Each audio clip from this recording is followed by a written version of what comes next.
श्रीमद् भागवत महापुराण स्कंद 11वां अध्याय 27वां क्रिया योग का वर्णन।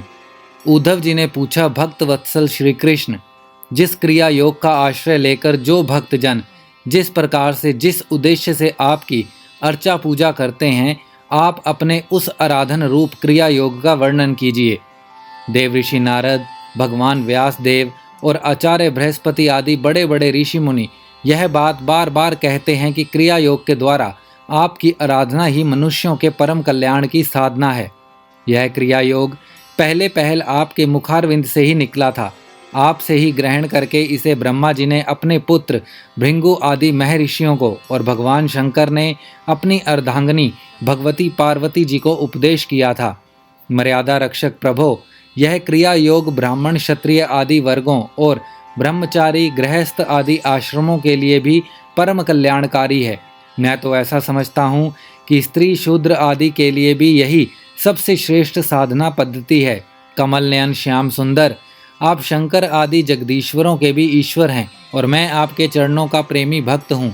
आप कृपा करके मुझे यह कर्म बंधन से मुक्त करने वाली विधि बतलाइए।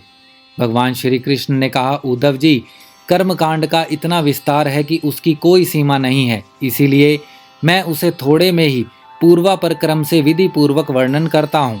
मेरी पूजा की 3 विधियाँ हैं, वैदिक, तांत्रिक और मिश्रित। इन तीनों में से मेरे भक्त को जो भी अपने अनुकूल जान पड़े उसी विधि से मेरी आराधना करनी चाहिए। पहले अपने अधिकारानुसार शास्त्रोक्त विधि से समय पर यज्ञोपवीत संस्कार के द्वारा संस्कृत होकर द्विजत्व प्राप्त करे। फिर श्रद्धा और भक्ति के साथ वह किस प्रकार मेरी पूजा करे, इसकी विधि तुम मुझसे सुनो। भक्ति पूर्वक निष्कपट भाव से अपने पिता एवं गुरु रूप मुझ परमात्मा का पूजा की सामग्रियों के द्वारा मूर्ति में, वेदी में, अग्नि में, सूर्य में, जल में, हृदय में अथवा ब्राह्मण में, चाहे किसी में भी आराधना करे। उपासक को चाहिए कि प्रातःकाल दातुन करके पहले शरीर शुद्धि के लिए स्नान करे और फिर वैदिक और तांत्रिक दोनों प्रकार के मंत्रों से मिट्टी और भस्म आदि का लेप करके पुनः स्नान करे। इसके पश्चात वेदोक्त संध्या वंदन आदि नित्य कर्म करने चाहिए। इसके बाद मेरी आराधना का ही सुदृढ़ संकल्प करके वैदिक और तांत्रिक विधियों से क्रम बंधनों से छुड़ाने वाली मेरी पूजा करे। मेरी मूर्ति 8 प्रकार की होती है, पत्थर की, लकड़ी की, धातु की, मिट्टी और चंदन आदि की, चित्रमयी, बालुकामयी, मनोमयी और मणिमयी। चल और अचल भेद से 2 प्रकार की प्रतिमा ही मुझ भगवान का मंदिर है। उद्धव जी, अचल प्रतिमा की पूजन में प्रतिदिन आह्वान और विसर्जन नहीं करना चाहिए। चल प्रतिमा के संबंध में विकल्प है, चाहे करें और चाहे ना करें, परंतु बालुकामयी प्रतिमा में तो आह्वान और विसर्जन प्रतिदिन करना ही चाहिए। मिट्टी और चंदन की तथा चित्रमयी प्रतिमाओं को स्नान ना करावें, केवल मार्जन कर दें, परंतु और सबको स्नान कराना चाहिए। प्रसिद्ध पदार्थों से प्रतिमा आदि में मेरी पूजा की जाती है, परंतु जो निष्काम भक्त हैं वह अनायास ही प्राप्त पदार्थों से और भावना मात्र से ही हृदय में मेरी पूजा कर ले। उद्धव जी, स्नान, वस्त्र, आभूषण आदि तो पाषाण अथवा धातु की प्रतिमा के पूजन में ही उपयोगी हैं। बालुकामयी मूर्ति अथवा मिट्टी की वेदी में जो पूजा करनी हो तो उसमें मंत्रों के द्वारा अंग और उसके प्रधान देवताओं की यथास्थान पूजा करनी चाहिए तथा अग्नि में पूजा करनी हो तो घृत मिश्रित हवन सामग्रियों से आहुति देनी चाहिए। सूर्य को प्रतीक मानकर की जाने वाली उपासना में मुख्यतः अर्घ्यदान एवं उपस्थान ही प्रिय हैं और जल में तर्पण आदि से मेरी उपासना करनी चाहिए। जब मुझे कोई भक्त हार्दिक श्रद्धा से जल भी चढ़ाता है तब मैं उसे बड़े प्रेम से स्वीकार करता हूँ। यदि कोई अभक्त मुझे बहुत सी सामग्री निवेदन करे तो भी मैं उससे संतुष्ट नहीं होता। जब मैं भक्ति श्रद्धा पूर्वक समर्पित जल से ही प्रसन्न हो जाता हूँ तब गंध, पुष्प, धूप, दीप और नैवेद्य आदि वस्तुओं के समर्पण से तो कहना ही क्या है। उपासक पहले पूजा की सामग्री इकट्ठी कर ले, फिर इस प्रकार कुश बिछाए कि उनके अगले भाव पूर्व की ओर रहें। तदंतर पूर्व या उत्तर की ओर मुँह करके पवित्रता से उन कुश के आसन पर बैठ जाए। यदि प्रतिमा अचल हो तो उसके सामने ही बैठना चाहिए। इसके बाद पूजा कार्य प्रारंभ करे। पहले विधि पूर्वक अंग न्यास और कर न्यास कर ले। इसके बाद मूर्ति में मंत्र न्यास करे और हाथ में प्रतिमा पर से पूर्व समर्पित सामग्री हटाकर उसे पोंछ दे। इसके बाद जल से भरे हुए कलश और प्रोक्ष पात्र आदि की पूजा गंध पुष्प आदि से करे। प्रोक्षण पात्र के जल से पूजा सामग्री और अपने शरीर का प्रोक्षण कर ले। तदंतर पाद, अर्धे और आचमन के लिए 3 पात्रों में कलश में से जल भरकर रख ले और उनमें पूजा पद्धति के अनुसार सामग्री डाले।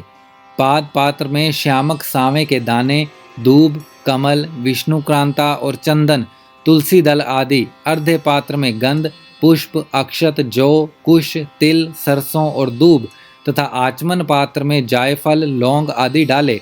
इसके बाद पूजा करने वाले को चाहिए कि तीनों पात्रों को क्रमशः हृदय मंत्र, शिरो मंत्र और शिखा मंत्र से अभिमंत्रित करके अंत में गायत्री मंत्र से तीनों को अभिमंत्रित करे। इसके बाद प्राणायाम के द्वारा प्राणवायु और भावनाओं द्वारा शरीरस्थ अग्नि के शुद्ध हो जाने पर हृदय कमल में परम सूक्ष्म और श्रेष्ठ दीप शिखा के समान मेरी जीव कला का ध्यान करे। बड़े बड़े सिद्ध ऋषि मुनि ओंकार से अकार, उकार, मकार, बिंदु और नाद, इन 5 कलाओं के अंत में उसी जीव कला का ध्यान करते हैं। वह जीव कला आत्मस्वरूपिणी है। जब उसके तेज से सारा अंतःकरण और शरीर भर जाए तब मानसिक उपचारों से मन ही मन उसकी पूजा करनी चाहिए। तदंतर तन्मय होकर मेरा आह्वान करे और प्रतिमा आदि में स्थापना करे। फिर मंत्रों के द्वारा अंग न्यास करके उसमें मेरी पूजा करे। उद्धव जी, मेरे आसन में धर्म आदि गुणों और विमला आदि शक्तियों की भावना करे। अर्थात आसन के चारों कोनों में धर्म, ज्ञान, वैराग्य और ऐश्वर्य रूप 4 पाए हैं। अधर्म, अज्ञान, अवैराग्य और अनैश्वर्य, ये चारों दिशाओं में डंडे हैं। सत्व, रज, तम, रूप 3 पटरियों की बनी हुई पीठ हैं। उस पर विमला, उत्कर्षणी, ज्ञाना, क्रिया, योगा, प्रहरी, सत्या, ईशाना और अनुग्रह, ये 9 शक्तियाँ विराजमान हैं। उस आसन पर एक अष्टदल कमल है। उसकी कर्णिका अत्यंत प्रकाशमान है और पीली पीली केसरों की छटा निराली ही है। आसन के संबंध में ऐसी भावना करके पाद, आचमनीय और अर्ध आदि उपचार प्रस्तुत करे। तदंतर भोग और मोक्ष की सिद्धि के लिए वैदिक और तांत्रिक विधि से मेरी पूजा करे। सुदर्शन चक्र, 5 जन्य शंख, कौमुद की गदा, खड़ग, बाण, धनुष, हल, मूसल, इन 8 आयुधों की पूजा 8 दिशाओं में करे और कौस्तुभ मणि, वैजयंती माला और श्री वस्त चिन्ह की वक्ष स्थल पर यथास्थान पूजा करे। नंद, सुनंद, प्रचंड, चंड, महाबल, बल, कुमुद और कुमुदेक्षण, इन 8 पार्षदों की 8 दिशाओं में गरुड़ की सामने दुर्गा, विनायक, व्यास और विश्वक्सेन की चारों कोनों में स्थापना करके पूजा करे। बाईं ओर गुरु की और यथाक्रम पूर्व आदि दिशाओं में इंद्र आदि 8 लोकपालों की स्थापना करके प्रोक्षण, अर्धदान आदि क्रम से उनकी पूजा करनी चाहिए। प्रिय उद्धव, यदि सामर्थ्य हो तो प्रतिदिन चंदन, खस, कपूर, केसर और अर्गजा आदि सुगंधित वस्तुओं द्वारा सुवासित जल से मुझे स्नान कराए और उस समय सुवर्ण धर्म इत्यादि, स्वर्ण धर्म नामक जिंत ते पुंडरी काक्षा इत्यादि, महापुरुष विद्या, सहस्त्र शीर्षा पुरुष इत्यादि पुरुष सूक्त और इंद्रम नरो नेमधिता हवंत इत्यादि मंत्रोक्त राजनादि साम गायन का पाठ भी करता रहे। मेरा भक्त वस्त्र, यज्ञोपवीत, आभूषण, पत्र, माला, गंध और चंदन आदि से प्रेम पूर्वक यथावत मेरा श्रृंगार करे। उपासक श्रद्धा के साथ मुझे पाद, आचमन, चंदन, पुष्प, अक्षत, धूप, दीप आदि सामग्रियां समर्पित करे। यदि हो सके तो गुड़, खीर, घृत, पूड़ी, पुए, लड्डू, हलवा, दही और दाल आदि विविध व्यंजनों का नैवेद्य लगावे। भगवान के विग्रह को दातुन कराए, उबटन लगाए, पंचामृत आदि से स्नान कराए, सुगंधित पदार्थों का लेप करे, दर्पण दिखाए, भोग लगाए और शक्ति हो तो प्रतिदिन अथवा पोके समय अवसर पर नाचने गाने आदि का भी प्रबंध करे। उद्धव जी, तदंतर पूजा के बाद शास्त्रोक्त विधि से बने हुए कुंड में अग्नि की स्थापना करे। वह कुंड मेखला, गर्त और वेदी से शोभायमान हो। उसमें हाथ की हवा से अग्नि प्रज्वलित करके उसका परिसमूह करे, अर्थात उसे एकत्र कर दे। वेदी के चारों ओर कुश कंडिका करके अर्थात चारों ओर 20-20 कुश बिछाकर मंत्र पढ़ता हुआ उन पर जल छिड़के। इसके बाद विधि पूर्वक समिधाओं का आदान रूप अन्वाधान कर्म करके अग्नि के उत्तर भाग में होम्योपयोगी सामग्री रखे और परोक्षणी पात्र के जल से प्रोक्षण करे। तदंतर अग्नि में मेरा इस प्रकार ध्यान करे। मेरी मूर्ति तपाए हुए सोने के समान दम दम दमक रही है। रोम रोम से शांति की वर्षा हो रही है। लंबी और विशाल 4 भुजाएं शोभायमान हैं, उनमें शंख, चक्र, गदा, पद्म विराजमान हैं। कमल की केसर के समान पीला पीला वस्त्र फहरा रहा है।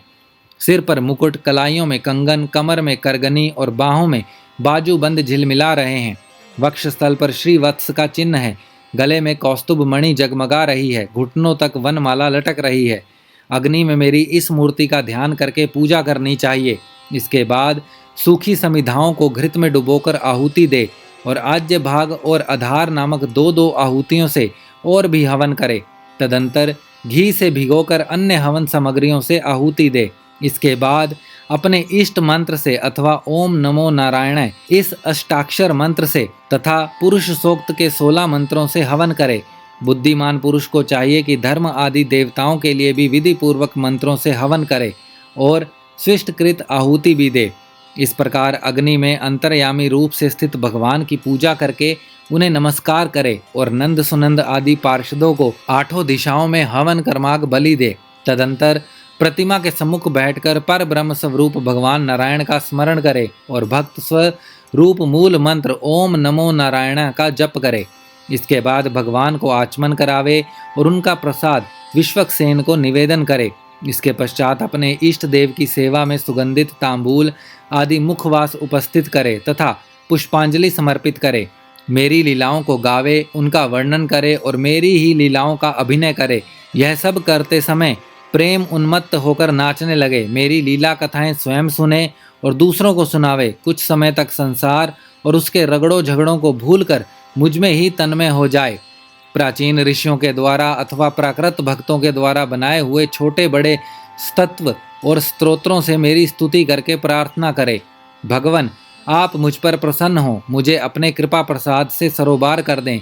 तदंतर दंडवत प्रणाम करे, अपना सिर मेरे चरणों में रख दे और अपने दोनों हाथों से दाएं से दाहिना और बाएं से बायां चरण पकड़कर कहे, भगवान, इस संसार सागर में मैं डूब रहा हूँ। मृत्यु रूप मगर मेरा पीछा कर रहा है। मैं डर कर आपकी शरण में आया हूँ। प्रभो, आप मेरी रक्षा कीजिए। इस प्रकार स्तुति करके मुझे समर्पित की हुई माला आदर के साथ अपने सिर पर रखे और उसे मेरा दिया हुआ प्रसाद समझे। यदि विसर्जन करना हो तो ऐसी भावना करनी चाहिए कि प्रतिमा में से एक दिव्य ज्योति निकली है और वह मेरी हृदयस्थ ज्योति में लीन हो गई है। बस यही विसर्जन है। उद्धव जी, प्रतिमा आदि में जब जहाँ श्रद्धा हो तब तहाँ मेरी पूजा करनी चाहिए, क्योंकि मैं सर्वात्मा हूँ और समस्त प्राणियों में तथा अपने हृदय में भी स्थित हूँ। उद्धव जी, जो मनुष्य इस प्रकार वैदिक तांत्रिक क्रिया योग के द्वारा मेरी पूजा करता है वह इस लोक और परलोक में मुझसे अभीष्ट सिद्धि प्राप्त करता है। यदि शक्ति हो तो उपासक सुंदर और सुदृढ़ मंदिर बनवावे और उसमें मेरी प्रतिमा स्थापित करे। सुंदर सुंदर फूलों के बगीचे लगा दे। नित्य की पूजा, पर्व की यात्रा और बड़े बड़े उत्सवों की व्यवस्था कर दे। जो मनुष्य पर्वों के उत्सवों और प्रतिदिन की पूजा लगातार चलने के लिए खेत, बाजार, नगर अथवा गांव में मेरे नाम पर समर्पित कर देते हैं, उन्हें मेरे समान ऐश्वर्य की प्राप्ति होती है। मेरी मूर्ति की प्रतिष्ठा करने से पृथ्वी का एक छत्र राज्य, मंदिर निर्माण से त्रिलोकी का राज्य, पूजा आदि की व्यवस्था करने से ब्रह्मलोक और तीनों के द्वारा मेरी समानता प्राप्त होती है। जो निष्काम भाव से मेरी पूजा करता है उसे मेरा भक्ति योग प्राप्त हो जाता है और उस निरपेक्ष भक्ति योग के द्वारा वह स्वयं मुझे प्राप्त कर लेता है। जो अपनी दी हुई या दूसरों की दी हुई देवता और ब्राह्मण की जीविका हरण कर लेता है वह करोड़ों वर्षों तक विष्टा का कीड़ा होता है। जो लोग ऐसे कामों में सहायता, प्रेरणा अथवा अनुमोदन करते हैं वे भी मरने के बाद प्राप्त करने वाले के समान ही फल के भागीदार होते हैं। यदि उनका हाथ अधिक रहा तो फल भी उन्हें अधिक ही मिलता है। श्रीमद् भागवत महापुराण स्कंद 11वां अध्याय 27वां समाप्त।